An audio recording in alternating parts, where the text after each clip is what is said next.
One of those competitors is former Governor Asa Hutchinson. And while he is polling at less than 1%, he has distinguished himself from his opponents with his willingness to criticize Mr. Trump, recently saying that he will, quote, lead us to disaster in 2024. And Asa Hutchinson joins us now to talk more about the 2024 race. Governor Hutchinson, it's good to see you again. Thanks for joining us. Oh, it's always good to be with you. Thank you. Let's pick up on Evan Moon's reporting just now. We do know COVID cases are on the rise. Just as this updated booster comes available for the general public, it does target the variants that are circulating right now. And we see Governor Ron DeSantis urging most Floridians to not get this booster. That is against CDC guidance. As a former governor, what is your take on this and his stance on the booster? Well, just as governor, I did not want mandates compelling people to take the vaccine. But at the same time, you want to rely upon science and good information to make the decision. And I've taken the vaccine. I'm very interested in the booster and studying that. I think the key thing is let's not have mandates, but let's also not undermine and discourage people who believe this is the right course for them and their best health. And so let's get information from CDC. Let's evaluate it based upon your own judgment and your health circumstances and determine what's the best path for you.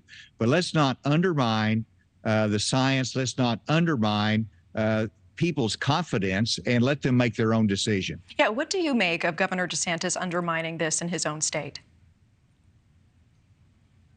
Well, it surprised me, but it is a political season. And, whenever you look at your Surgeon General of your state, I hope that we follow the science, and to say no one under 65 should be taking this vaccine, that is, going to discourage the citizenry from actually considering it. And so that's really, to me, not good health practice. I think we can be more neutral in this and say, make your decision. It's available. For some, the vaccine will be important, but we are not going to be imposing a mandate, and I would oppose that as well. And you have been outspoken in your criticism of Donald Trump, saying that he should drop out following his indictments. You've also been quoted as saying that the country does not need a, quote, Trump light either. What did you mean by that, and were you referring to Ron DeSantis? Well, there's a couple in the race, including Vivek Ramaswamy, who simply wants to have Trump 2.0, that wants to revisit everything that he does and wants to deny our responsibility to support countries like Ukraine that's fighting for their freedom. And so, yeah, there's a difference here among the Republican candidates as to the role of the United States of America and whether you're just going to be like Trump. And I don't think we need to be a Trump light. I think we need to have a new vision for America, a new leadership that's going to tackle the challenges of spending and border security with new energy that I bring with my experience as head of the DEA. And by the way, congratulations to the DEA in bringing back through extradition the son of El Chapo. That's a big step for us in fighting the fentanyl trafficking coming in from Mexico.